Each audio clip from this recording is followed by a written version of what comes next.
Hola amigos y amigas, yo sigo con mi manzana y también seguimos con ese viaje del alimento a través del sistema digestivo, hasta terminar formando parte, como hemos dicho, de cada una de nuestras células. Bueno, pues continuamos. Seguimos y vamos hacia el estómago. El estómago es un órgano en forma de bolsa y aquí tenemos un corte de su pared. Vamos a intentar identificar las diferentes capas que vimos en la anterior preparación y que también deben de encontrarse en esta. En primer lugar, tenemos la mucosa, formada por un epitelio junto con su lámina basal. A continuación, tenemos la muscular de la mucosa, que en este caso es muy fina. Después tenemos la submucosa, que por el procesamiento del tejido se ha roto, separando las distintas capas entre sí. Después tenemos la muscular y por último, aunque no está continuada en toda la longitud del corte, pero podemos observar en algunas zonas adventicia. Por tanto, aquí tenemos todas las capas que ya dijimos que eran constantes en los órganos del sistema digestivo. Vamos a ver cada una de estas capas. Y lo primero que vamos a ver es la capa mucosa. En este caso, el epitelio que recubre el interior del estómago es un epitelio de tipo cilíndrico, simple, pero que forma una gran cantidad de glándulas tubulares. Podríamos decir que la organización de este epitelio sería así, formando distintas glándulas tubulares. Estas glándulas tubulares además no son rectas, sino que pueden tener formas caprichosas, pueden ser bifurcadas, tener forma helicoidal. Por tanto, lo que vemos en este corte es una especie de maraña que realmente no nos permite adivinar cuál es la orientación de este epitelio. Lo que sí podemos hacer es dividirlo en tres zonas. Este conjunto de glándulas tubulares se pueden organizar en tres zonas. La zona más superficial, más pegada a la luz, que podemos ver aquí con un color rojizo, es la zona superficial. Después tenemos una zona central, que es la zona cervical. Y por último, tenemos el fondo de estas glándulas, donde las células se marcan de un color más rojo, que sería la zona profunda. En la zona superficial, las células que tapizan las glándulas son células mucosas, productoras de moco. Y podemos ver aquí cómo su citoplasma es muy claro, el núcleo está pegado a la base y todo este citoplasma está lleno de moco. Si nos vamos a la parte cervical, tenemos células más cúbicas con un marcaje menos rojizo y estas células se corresponderían con las células parietales productoras del ácido clorhídrico que se secretaría por las paredes del estómago. En la zona más profunda del epitelio tenemos los fondos ya de las glándulas tubulares que podemos ver aquí, esos fondos, y podemos encontrar células con tinción más rojiza y células con tinción menos rojiza.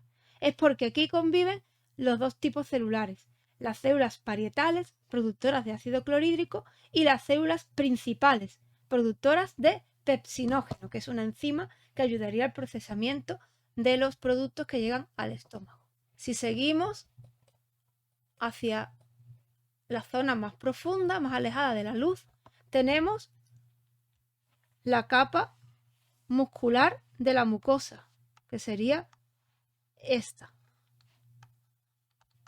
Son células de músculo liso que están justo por debajo de la lámina basal, que aquí no se podría apreciar bien porque dada la forma de tubos del epitelio, pues la membrana basal estaría entremetida entre esos túbulos, ¿vale? La siguiente capa sería la capa submucosa, que en este caso está rota, está disgregada, se ha separado. Entonces aquí lo que podemos apreciar es que tenemos fibras de colágeno que se encuentran así como separadas entre sí, ¿vale? Y que por dentro de esa submucosa podemos ver que fluyen vasos sanguíneos. Pues vamos con la siguiente capa. La capa muscular del estómago está dividida a su vez en otras 3 capas orientadas de forma diferente: orientación circular, orientación oblicua y orientación longitudinal. Por último, vamos a buscar las zonas en las que hay rastro de la capa adventicia. Y igual que vimos en el esófago, esta capa adventicia está formada por tejido fibrocolagenoso denso irregular, hay algunos nervios y también hay vasos sanguíneos de diferente calibre. Seguimos desplazándonos por el sistema digestivo y llegamos al intestino delgado. Podéis ver aquí un corte, en este caso transversal, del tubo intestinal, a diferencia de, por ejemplo, el corte que vimos del esófago, que era un corte longitudinal del tubo. Vamos a intentar en este corte diferenciar las distintas capas. Para ello vamos a ampliar un poco la imagen. Y bueno, podemos ver la mucosa, muy finita aquí debajo, la muscular de la mucosa, más gruesa la submucosa y la muscular, donde podemos diferenciar a su vez 2 subcapas. Por último, la capa adventicia. Bueno, pues ahora vamos a ver en profundidad cada una de las capas. Y vamos a comenzar por la mucosa. La mucosa del intestino delgado está formada por un epitelio de células cilíndricas, un epitelio cilíndrico simple, y la lámina propia sobre la cual descansa este epitelio. Este epitelio está plegado formando 2 tipos de estructuras. Por una parte, las vellosidades, que son unas prolongaciones a modo de dedos de guante, y por otro lado, las criptas, que son una especie de fosas que se hunden por debajo del nivel del epitelio. Esas criptas aquí la podemos ver como si fuesen acinos de glándulas debido al corte oblicuo del tejido. Si aumentamos el zoom y nos vamos al fondo de estas criptas, que se llaman criptas de Lieberkühn, podemos ver uno de los tipos celulares que son específicos del intestino delgado, que son las células de Paneth. Las células de Paneth están en el fondo de estas criptas, las estoy señalando aquí, y se caracterizan por tener gránulos de tinción fuertemente eosinófila. Estos gránulos están en su zona apical y marcan muchas de las criptas que podemos ver en el intestino delgado. Lo podemos ver aquí, también la podemos ver aquí. Otras células que forman parte de este epitelio cilíndrico simple, aparte de las células de Paneth, son células especializadas en absorción que se denominan enterocitos. También células caliciformes productoras de moco, como las que podemos ver aquí o aquí, que se diferencian de las demás por su gran vacuola. y también células neuroendocrinas. Estos tipos celulares, exceptuando las caliciformes y las de Paneth, no se pueden diferenciar entre sí con un marcaje de este tipo. Seguimos profundizando en el tejido y vemos que debajo de la mucosa, que como hemos dicho estaba formada por el epitelio y su lámina propia, hay una fina capa de músculo. Las células musculares están aquí un poco entrelazadas entre las propias células del tejido conjuntivo. Y esta es lo que forma la muscular de la mucosa, que se ve más o menos por donde yo estoy delineando. Os podéis fijar también que hay unos acúmulos muy grandes de células que están justo entre la muscular de la mucosa y el epitelio, que son acúmulos de células del sistema inmune, ¿de acuerdo? Hay una gran cantidad de estructuras del sistema inmune difuso asociado a mucosas que están justo en la zona del intestino. Bueno, debajo de la muscular de la mucosa, que como hemos visto antes aquí se ve solo regular porque es muy fina, podemos ver la submucosa. La submucosa en este caso es un tejido fibrocolagenoso bastante laxo. Aquí no se ve una gran compactación de las fibras, aunque posiblemente es que exista un cierto desgarro de este tejido en el procesamiento, por eso se ve así tan separado. Pero bueno, aún así es bastante, se aprecia al menos como bastante laxo.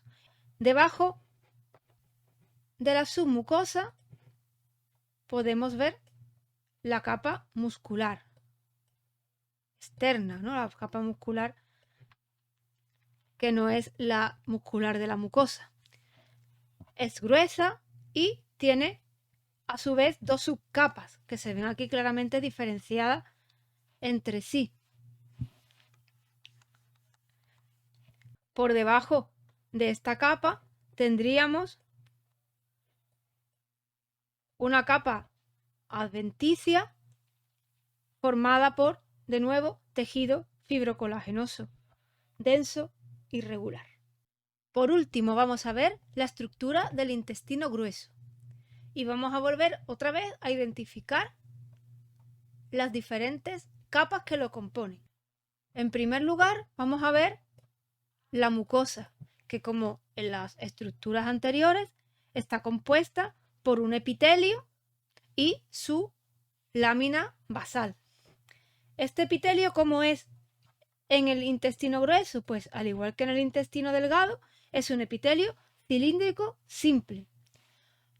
La diferencia principal que encontramos al compararlo con el intestino delgado es que en el intestino grueso, que es el que estamos viendo ahora, solamente podemos encontrar criptas.